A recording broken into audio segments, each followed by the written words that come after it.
I'm just gonna floor it. That's fast! That gets you in trouble fast and smooth. So welcome to another episode of Enthusiast Reviews, where we talk about the 8Y RS3 and how much you really, really want one of these, but maybe you can't pay for one of these. So we're sitting in the new 8Y RS3. This is the upgrade or newer version of the 8V RS3, which achieved legendary status. If you're watching our channel, you've probably seen some of the Hoonigan drag races, and you've just seen RS3s smash the craziest builds. And so we wanted to talk about that because this is a hugely enthusiastic, high appeal car, and they're obtainable finally. So we're driving an 8Y RS3 with about 28,000, 29,000 miles on it. And this is the used car market where I think enthusiasts are looking for their entry point. And on these cars, you can get them in 50s, high 50s, pretty much pick them up in the 60s, and new you're looking in the 70s. But it's a whole lot of car for the money. And the question is it enough car for the money? And I think the answer to that is yes.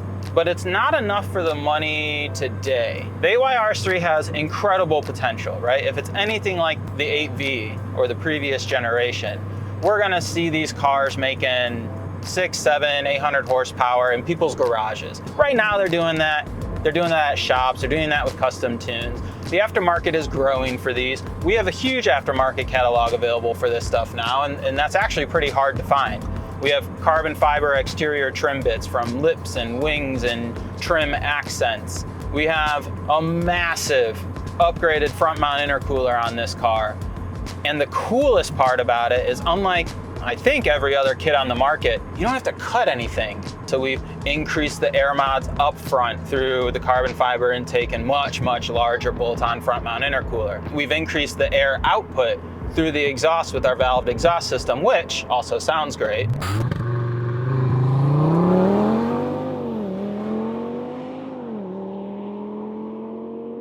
So with all these breathability mods, with the visual improvement mods, we have a really nice customized enthusiast car. And I think if you were shopping on the aftermarket, you would be able to find a car trimmed out just like this in that $60,000, $65,000 range. It's a ton of car for the money, and it's a even higher potential car for the money. But I think we're just waiting for the rest of the aftermarket, really that tuning side of the equation, to catch up. We're riding on top of the KW spring kit, which works with the electronic dampening built into the car as factory. So we have a really nice, spirited, lovely to drive package. We're probably in the 450-ish horsepower range with all the air mods and the JB4 tune.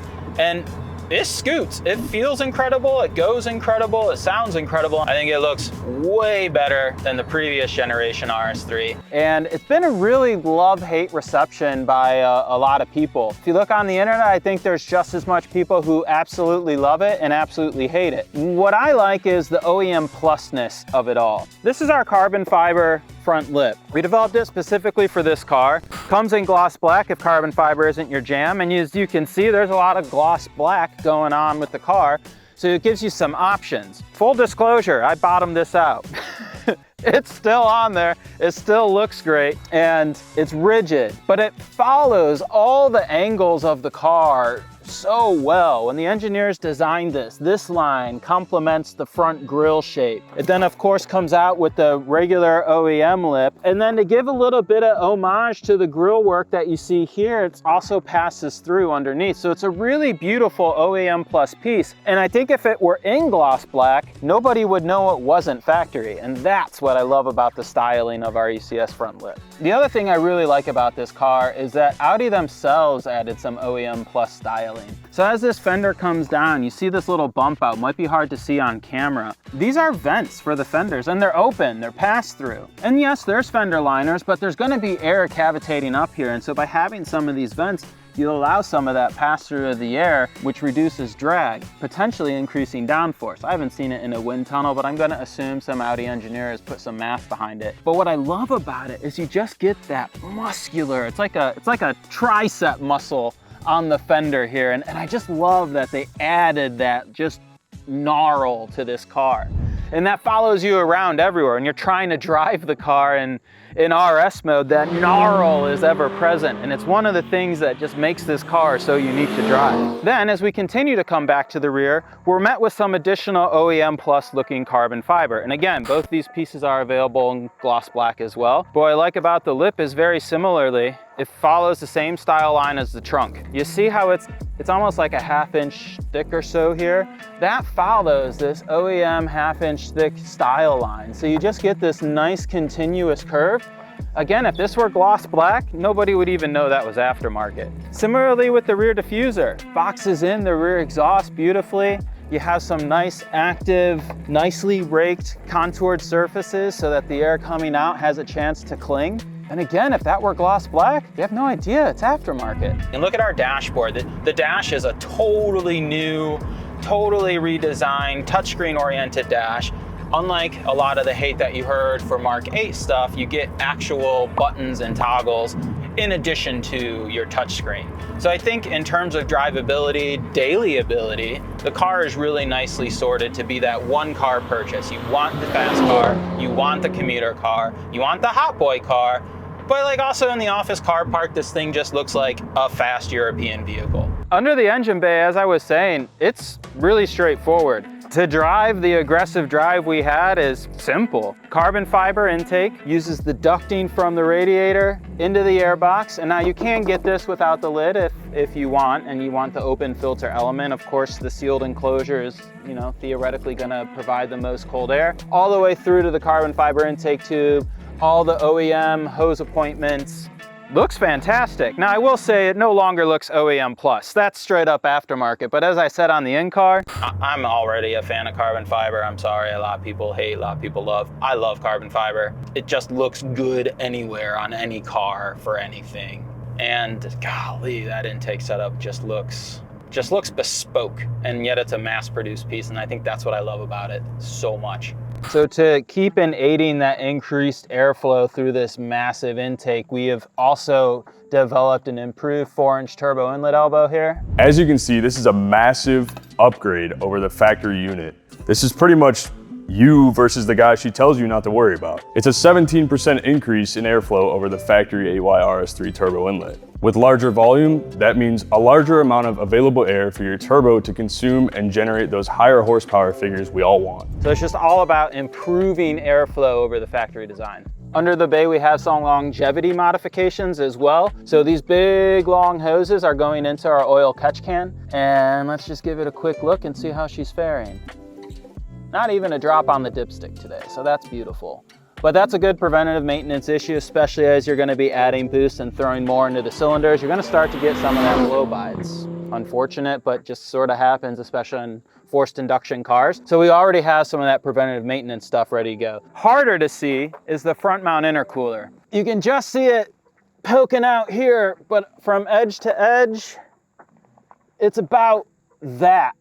So you can imagine that frontal surface area increase. Basically where there was a cavity inside and behind this bumper, there's now intercooler. And again, that's installed without cutting anything. I don't want to cut my radiator support to fit a intercooler. So our kit, the fact that it just bolts in without that trimming is incredible. Part of the reason we developed the intercooler kit for this car is because there wasn't a really big, oversized, efficient intercooler on the market. And the problem that I think this car faces today is that it's really hard to dyno them. So we tried to dyno the cars, but all this torque vectoring system that I love didn't play well on the dyno. And I think they're struggling to get those tunes out for stuff, probably because of that. Basically, all the development of this car has to be done in the real world. A lot of the other cars before this, you just throw on some rollers, throw on a dyno, and go to town and tune the thing over a week or 8 days or whatever it is, and you've developed something. But currently, today, no one can figure out how to do that. And again, that's just currently, just today. Possibly the biggest reason you want this car over the former RS3 is its torque component transmission, or torque vectoring, or torque RS, whatever you want to call it. You can control the torque to all 4 corners of the car. And presently, with this nice little RS button, I can then make the rear end kind of just be a rear-wheel drive car. That's an excellent value proposition on the differences between the cars. Former RS3, excellent drag car, excellent track car, very, very fast. This one will be able to do more with that entirely OEM feature. That's not aftermarket, that's nothing we've put in the car, it's nothing we tuned, that's simply OEM. So you could theoretically now go drifting. I can't tell you enough how cool the Torque RS system is. The DSG is lovely, the interior is lovely, and you get a nice horsepower bump in this generation versus the previous generation. And if you're gonna leave them stock, I do think it's worth it. I would recommend ponying up the extra dollars for this car in stock form. If you wanna build an 8-second drag car, and you want to do that tomorrow, well, I might direct you to the previous generation, which is a little more affordable, but already proven.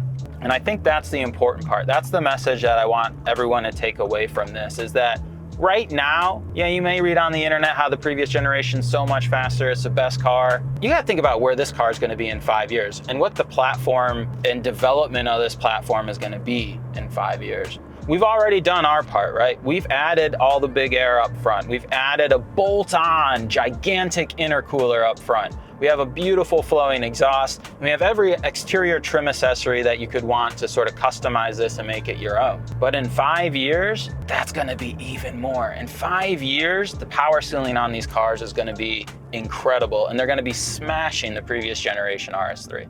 The 5 cylinders help spool larger turbos. So when you think about price point, right? We've talked about, you could get the previous gen for about 40 grand, maybe 50 for a really nice clean one. You know, that's Mark 8 Golf R territory. And I can tell you with certainty, I'm taking one of these, even the previous generation, over a Mark 8 Golf R every single day of the week. And that car is great. That car is no slouch. But for the same money, I get another cylinder and a whole bunch of top-end potential and a proven drivetrain all day. All right, but now for the true test of how good and how evolved is this car, I'm gonna attempt to hands-free navigate.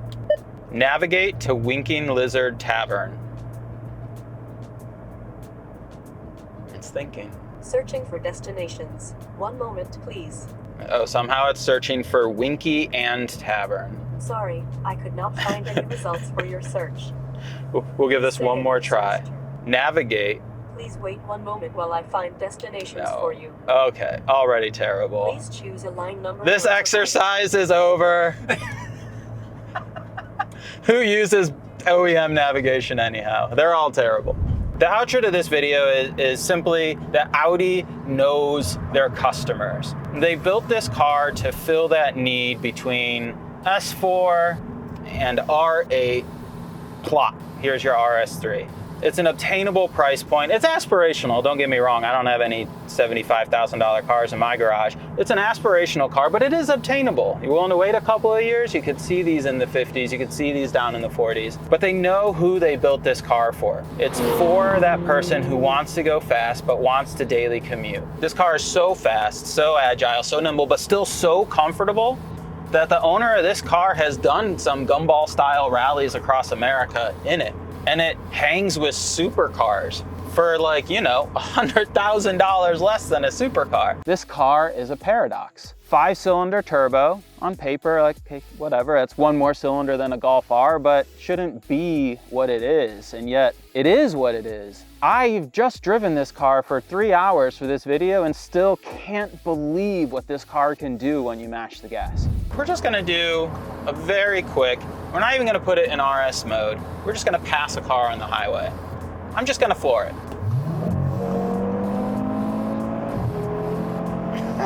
That's fast! That gets you in trouble fast and smooth. It's always the smoothness that gets you in trouble, and that's what makes this such a great car. You have all that power, but it's contained so well in this really comfortable wrapper. But it's paradoxical on this car because the sky is the limit. With a literal touch of a button, this goes 10 levels higher in terms of just drivability, sensation, road feedback.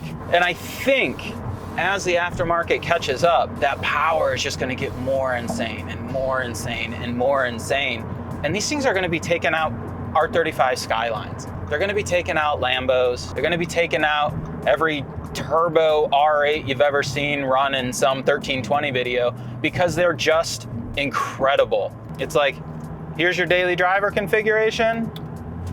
Let's go racing configuration. One button. Tap it twice for really craziness. And yes, the keen among you will have heard I was rolling anti-lag before that fired off. This car is just a beast, but also so tame. Maybe it's a Dr. Jekyll and Mr. Hyde car. I don't know, but I do know I want one. Okay, so one thing to keep in mind is that even the squirrels appear to like this car. I think there was one living in the hood up here somewhere as we just opened it. Oh my stars. Okay, we'll put that on the modification list, a way to seal up these holes or something. I wonder if that does some active sucking somewhere?